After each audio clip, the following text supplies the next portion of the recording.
Hello， 大家好，我是张大刚，今天继续给大家带来医学奇迹热血格斗番刃牙。上次说到刃牙就剩一口气也要出战大擂台赛，虽然名头响亮，但是现在的刃牙骨瘦如柴，性命如同风中残烛，而他的对手是中国的药影拳高手李海王。比赛开始，刃牙率先冲了上去，飞起一脚命中李海王侧脸，李海王以手抵挡，还是被一脚踹到地上，但同时刃牙的脚触碰到李海王毒手的瞬间，就鼓起了一个可怕的毒包。刃牙面不改色的举起脚吸出毒液，两人瞬息之间几个来回，李海王游刃有余，但刃牙却越打越吃力。李海王的拳头不断的殴打在刃牙身上，刃牙根本毫无还手之力。海王肿胀的毒手逐渐缩小，他将所有的毒都打入到了刃牙的体内。刃牙提起一口气，猛地冲向李海王，但就在接近的瞬间，脚下一滑，猛地吐出一大口血，整个人360度旋转之后，猛地摔了出去。他吐出的血雨一样落在了他的身上，刃牙彻底失去了意识。烧姜不仅跪在刃牙身前泪流满面，他的眼泪不断的滴落在刃牙的脸上，然后医学奇迹就发生了，身中剧毒的刃牙居然又重新站了起来，而且一瞬间就躲过了李海王的踢腿。见此，列那是比谁都激动，刃牙要复活了。1540年，中国明朝7卷邪拳毒手传入日本，但是金川议员下令仅允许忍者学习毒手，此后毒手就一直在历史的阴暗面不断传承。但其实毒手并非7卷，而是12卷，前7卷是阴手，后5卷是阳手，阴阳交融才是真正的毒手。虽然说阳手也是毒手，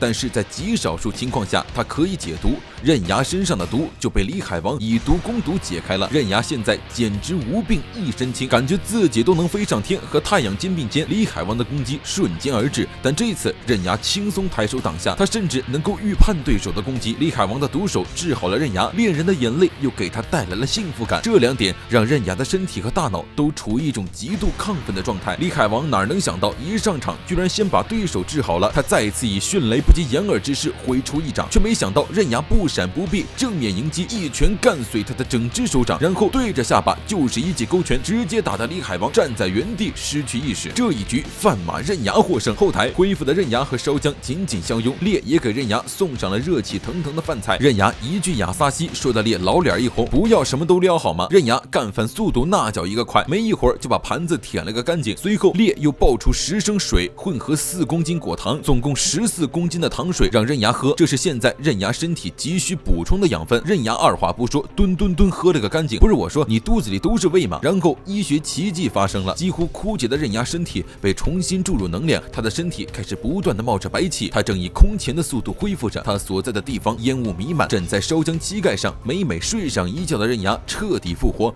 他身上的肌肉迅速恢复着，整个人都在散发着金光。好家伙，你确定自己不是被水泡发了？与此同时，大擂台赛还在继续。比赛开始之前，永次郎在后台遇上了140岁高龄的郭海皇，他的第一句话就是永次郎太弱了。永次郎的身上充满了各种欲望，他不是压制不住，而是不想压制，他没有压制冲动的那份力量。生而为人的强大是在和自己不断涌现出来的冲动对抗的历史中置换出来的，也就是自我和本我的斗争。说着，郭海皇就让永次郎见识一下什么是生而为人的强大。第4场战斗，郭海皇对战泰国的萨姆旺海王。萨姆旺的师傅18年前就往泰国打泰拳挣钱，路上偶遇了正在殴打眼镜蛇的萨姆旺，于是将其收为弟子。10年后，两人前往香港称霸各种擂台。7年，萨姆旺被武术省授予海王称号，不知不觉间，两人已走到了交手距离。萨姆旺明白，武术就是运动能力的比拼，比的是谁更高、更快、更强。趁着郭海皇咳嗽的瞬间，他一个回旋踢正中对方脑门，但是这一击只够到了老头的眼镜。郭海皇不知道什么时候出现在了他的身后，一把拽下萨姆旺的裤衩，对着萨姆旺的小兄弟就是一个脑瓜崩，钻心之痛不过如此。萨姆旺当场白眼一翻，倒地不起。如此招式让所有人当下一凉，简直恐怖如斯。就这样，郭海皇取得了最后的胜利。无数记者包围后台，问郭海皇是不是用了打破砖头的力。郭海皇随即抓取一位幸运记者，弹了一个脑瓜崩。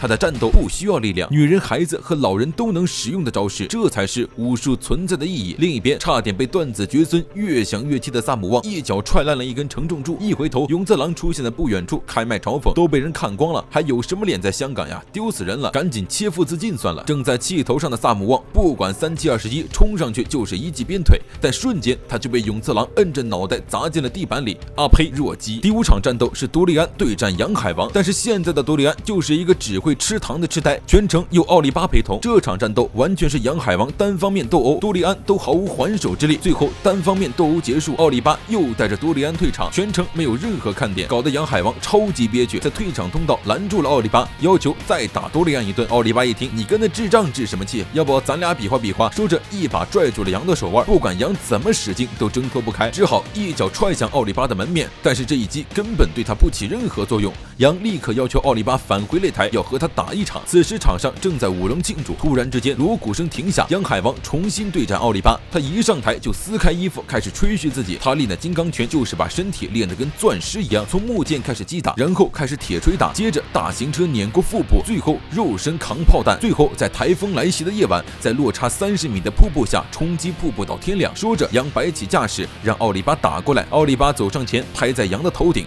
然后猛地向下一压，杨整个人瞬间被压扁变形。钻石坚硬是坚硬，但是脆呀！怪力无双的奥利巴无费吹灰之力赢下胜利，崩开衣服炫耀着自己的力量。永次郎笑得停不下来，现在已经有4位海王落败了。第6场战斗是日本的季海王对战福建陈海王，陈海王直接一拳打飞了季海王，季飞出瞬间立刻护住脖子，做出防御姿态，这就是中国武术和3合拳。随后陈海王又是一拳正中季，没想到季也不打算反击，而是当场开始传销，他在日本有24000名弟子，要不要去当老师啊？齐窝座给你点了赞。季的话就像是有催眠一样，听着季的话，陈海王突然之间开始迷糊，居然就这样毫无防备的被撂倒在地，卸了肩膀，输掉了比赛。这边两人在台上打，刃牙和他爹在台下打。刃牙想和永次郎单挑，自从4年前他挑战他爹失败后，母亲为了保护他被杀，刃牙的心里就只剩下了和永次郎决斗。他并不想要什么地表最强称号，即使永次郎是地表最弱，那他就做地表第2弱，只要比永次郎强一点点就好了。说着就脱了衣服要和永次郎打架，嘴里还要挑衅，你不会是怕了吧？结果话音刚落，刃牙就直接被永次郎提起来摁在了墙上，直接把刃牙从墙里撞出了墙外。小屁孩滚一边玩去！刃牙直接被打懵了，反应过来追了进去，永次郎已经不见了。但刃牙不得不承认，永次郎离开之后他松了一口气。第7场比赛是烈出战，出战之前他已经站了几个小时的站桩了，地面上满是汗水。被永次郎撕掉脸皮的刘海王手术已经完成，暂时没有性命之忧。烈的此次对手是善用截拳道的孙海王，他的食指上带着10个金环，看上去非常的富贵。不过在见到烈的时候，